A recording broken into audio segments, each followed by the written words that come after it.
Hey everybody, JewWario here. This is my Cribs episode. You'll notice that I have a bunch of SNES carts and a bunch of NES carts. Now these cubicles I actually got from a site from a place here in Colorado Springs that just happened to have these, and they happen to have a Super Nintendo one. The Sufami carts don't fit so well. They kind of slide around because they're different shaped. You can see that the Super Nintendo carts fit just right on in there.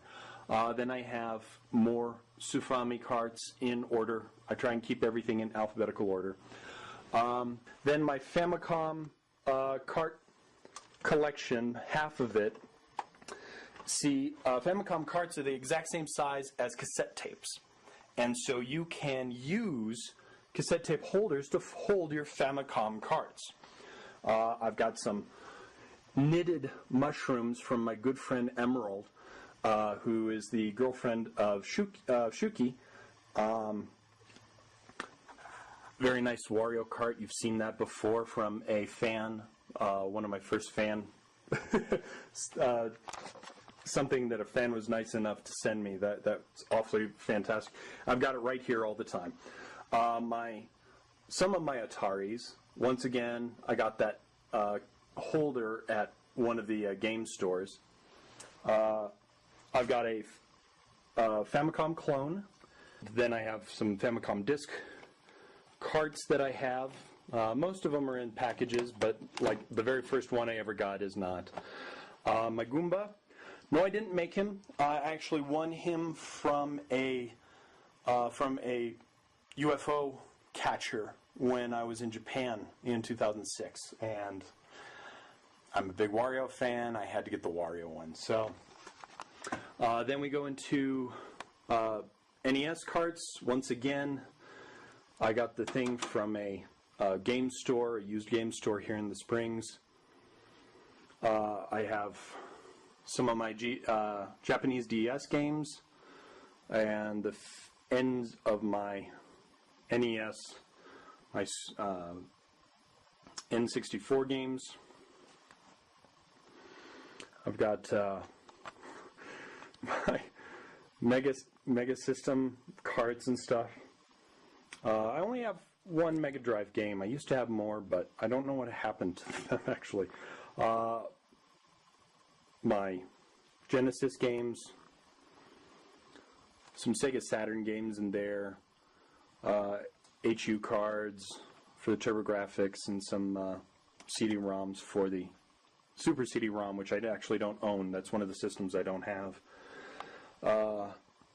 My American DS games, my Japanese DS games, and then my Sega Saturn games. I actually collect dating games for the Sega Saturn, and I also collect Mahjong games.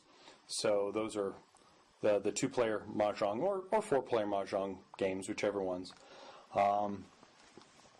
Have my Japanese PS1 collection. Great game. And my American PS1 collection.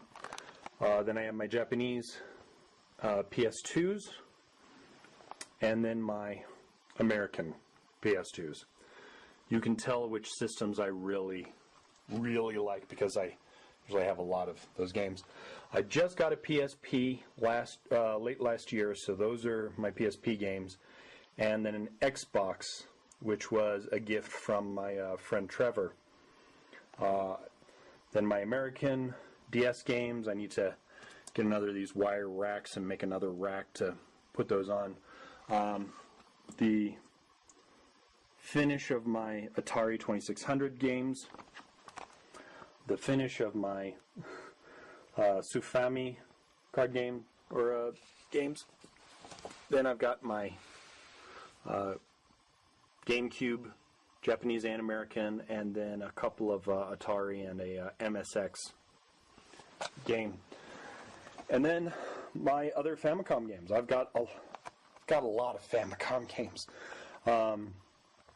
I've also got my Game Boy printer, a Wonder Swan, a Neo Geo Pocket, and a Game Gear. And then my black Game Boy and Game Boy games. And let me see, I've got the sticker means it's Japanese, so my Japanese Dreamcast and my American Sega, and the controller is underneath. Then you have the Sega Master System, my Sega Saturn, and how I actually import Sega Saturn games is with an Action Replay Plus. I know it's a bit cheating, but you know, we're talking inexpensive gaming here. You want to be able to play these games and do it at the cheapest way possible, and I don't find that to be cheating. So, and it works. And I got it for a couple of bucks on eBay. So that's a way for you to import Sega Saturn games. Then I have my Atari, got my PlayStation controller, my Poppin' Music PlayStation controller, my Poppin' Music, and my Beatmania controller for the PS1. These are all PS1s. Then my regular PS1, my friend Razma is borrowing my Japanese PS1. But how I used to play them, and until just recently, I had a little Game Hunter card that you stick in the back, and then you take a spring that comes with it, and you put it in, and then you can play Japanese games on your American PS1. Once again, I think the cost of it at an import store before it closed here was $5. These things aren't inaccessible, folks. You know, you can play this, and it doesn't cost much to do. My N64, it is converted to play Japanese N64 games. There's tabs in the inside, just like a Super Nintendo, and you just clip or melt those off. I melted them with a hot gun with a heating iron, and now they play just fine. So controllers, my PC Engine, yays. My TurboGrafx 16, yays. I have all the versions of the Genesis, but my Genesis 3 doesn't work. Oh well. My Japanese Sufami, and then my American SNES. And the light you're seeing over here is actually a halogen light, turn it off here, that I use for my filming. To give me more light. Remember, some of you may know that whenever somebody asks, hey, could you watch my videos? Could you tell me what you think? Sometimes I say, you need better lighting. $5 at Home Depot. This poster board was $2.95 at Hobby Lobby. Doesn't cost a lot. You can do this on the cheap. Then we have my GameCube, which is modified to play Japanese games. Obviously my Nintendo.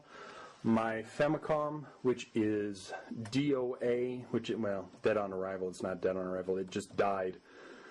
Honestly, in that video that I had in Season 2, it died. But the disc system still works. An American NES2. My Famicom Twin. Precious, my precious. And this is what I play my games and record stuff on until I can get this guy working again. And even then I may still use this, but they have short cords, and they're plugged into the back. I mean, you can see that cord doesn't go very far, unfortunately. Then my Xbox and my Beatmania controller from America. Yes. A weakness. I love this game, and I've only got one game for it, unfortunately. Got my Japanese PS2 and my American PS2. This is my Bulbasaur. I love my Bulbasaur. This is my Meowth. I love my mouth. You know why I love my Bulbasaur? Because he's signed by George Takai. He signed my Bulbasaur. I love my Meowth. You know why? Bruce Campbell, baby, of him signing the Meowth. He didn't know where to sign, so he signed it on the coin, and it couldn't have been a better place for him to sign. So that's my collection, and thanks for watching all this video. If you watched all the way through it, which if you're listening to this, you probably have. So thanks for watching, and thanks a lot once again for being a subscriber. I really appreciate it, and we will see you again later on. Something still, though you have something well.